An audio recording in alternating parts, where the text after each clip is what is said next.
বলতে পারি লটারির নাম্বার নিতে গেলে 30,000 40,000 খরচ পড়ে, যদি সঠিক নাম্বার নিতে যায় সবাই নাম্বার দেবো ওই 5,000 2,000 খাই আপনার সাইডে হবেই।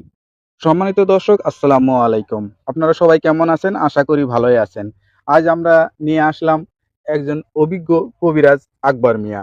তিনি আসলে বর্তমান কি অবস্থায় আছে বা কেমন চিকিৎসা দিতেছে বা কেমন রোগীপত্র হচ্ছে বিস্তারিত বিষয়ে কথা বলে জানার চেষ্টা করি। অনেকেই তার নাম্বারে যোগাযোগ করতে চেয়েছেন, তাকে পান নেই।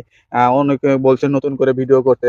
তো এই কারণেই তাকে খোঁজ নিতে নিতে আমরা তার কাছে আসছি এবং নতুন কিছু জানার চেষ্টা করব।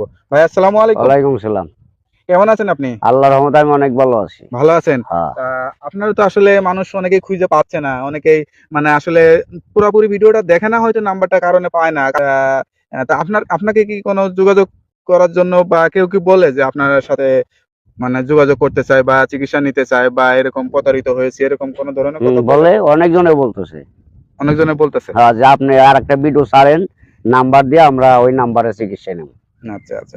তা আপনি কি এরকম সাড়া পেয়েছেন? আসলে আপনি তো আসলে অনেকটাই পরিচিত হয়েছেন, কিন্তু আসলে মানুষজন আপনার সাথে কিভাবে এরকম যোগাযোগ? চিকিৎসা সঠিকভাবে নিতে পারবেন। দৌড়ান। তা আপনি কি ধরনের চিকিৎসা দিতে আসলে বেশি উৎসাহ বোধ করেন বা বেশি সাকসেস হন? ধরেন আমি সকল রোগেরই চিকিৎসা আল্লাহর রহমতে 100% সাকসেস হই, কোনোটাই ভুল নাই। আচ্ছা, আচ্ছা। আচ্ছা, আপনার ধরেন ছোট বাচ্চা পোলাপান বিছনায় প্রস্রাব করে, বড় মানুষ বিছনায় প্রস্রাব করে, অথবা মেয়ে বিয়ের লাগ হয়ে গেছে, ওই মেয়েটা বিছনায় প্রস্রাব করে কইতে পারে না, লজ্জার খাতির রোগটা ভালো হয় না, তাই বিয়েও সাথে দিতে পারে না। আচ্ছা, এই কারণে এই চিকিৎসা করে আশা করি নামের পর চালান করতে ইনশাল্লাহ ওই স্বপ্নে আর বিছনায় মুতবো না।